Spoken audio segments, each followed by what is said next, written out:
Hello students, please subscribe the channel, drop a like, share and comment. This is exercise number 1 and 2 of the Progressive Monthly Magazine, January 2023 on the speed of 100 words per minute. Start.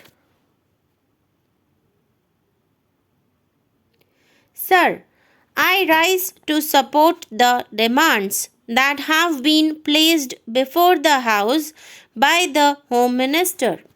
Sir, I need not remind the House that this year the Home Ministry's demands are being discussed in a context which can be described as almost unprecedented.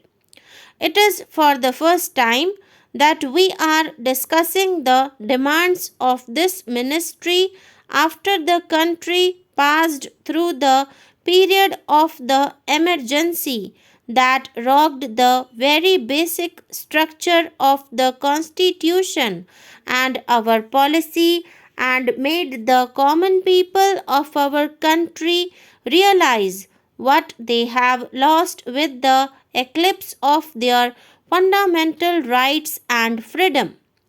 Sir, the 19 months of rule marked the culmination of a concerted effort to undermine democracy. Those who wanted to destroy the democracy and convert our system into a totalitarian system had looked upon the Home Ministry as the main instrument for forcing their will on the nation. They wanted to substitute the rule of law with a reign of terror to place individuals above the law, to provide immunity to those whom the group liked, and to harass all those who were looked upon as dangerous to the monopoly of power that the extra constitutional group wanted to preserve. The then Home Minister was himself a captive of this group. It was practically a totalitarian regime and was, therefore, bound to be a police regime. That is why I would request the Home Minister that the whole police department should be thoroughly overhauled.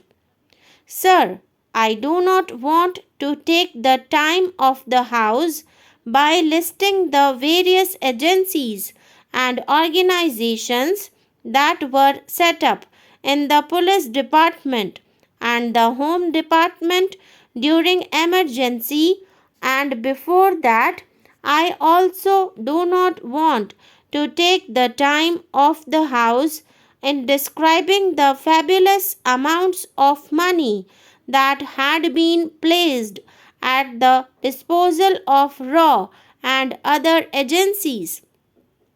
Even the money was placed at the disposal of certain individuals, and that was exempted from the scrutiny of the Comptroller and Auditor General of India or the Parliament.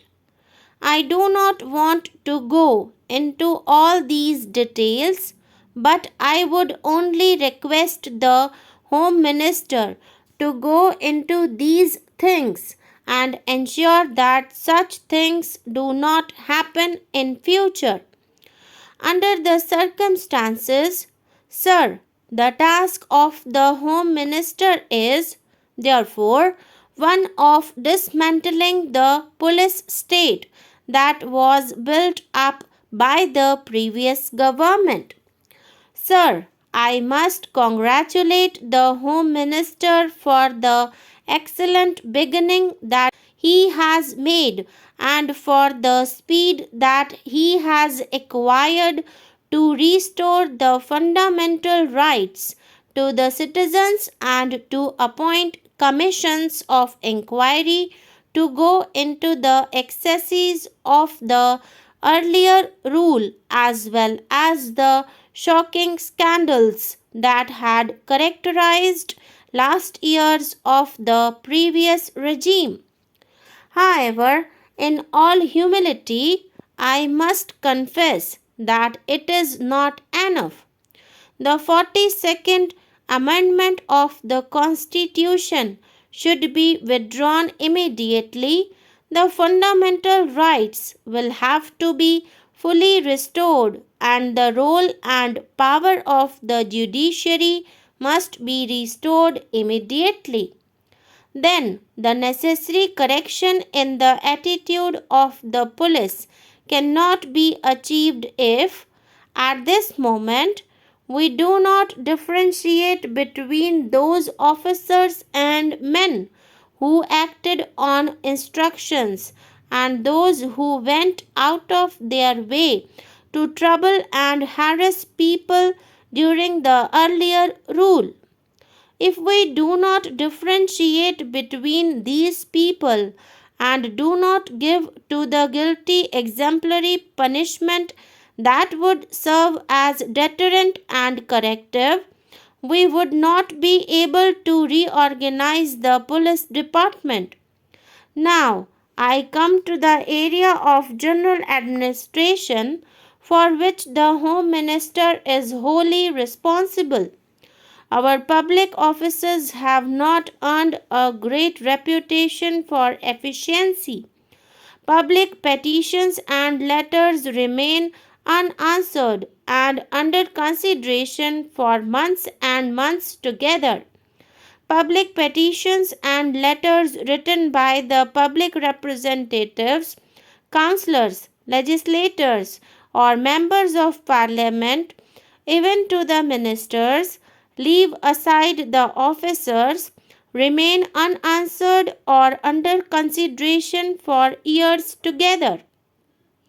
Sometimes we do not get a reply at all to our letters. Our people have to suffer because of this. We hope the Home Minister will see that these public offices function efficiently. Even after 50 years of our own government, these public officers, especially officers like block development officers and the public officials, do not behave properly, and they even behave very badly with the public. The Home Minister should look into that so that the public officers behave properly and in a manner as to instill confidence in the people that it is their own government which wants to serve them and not to terrorize them. Within the time you have given, I want to draw the attention of the Home Minister to a very important matter. I know the law and order is a state subject. Honorable member was telling that our Home Minister has encroached upon this state subject. Sir, if some state governments and their chief minister and ministers behave in such a way which is against people's interest, naturally, Government of India have to take action against these people.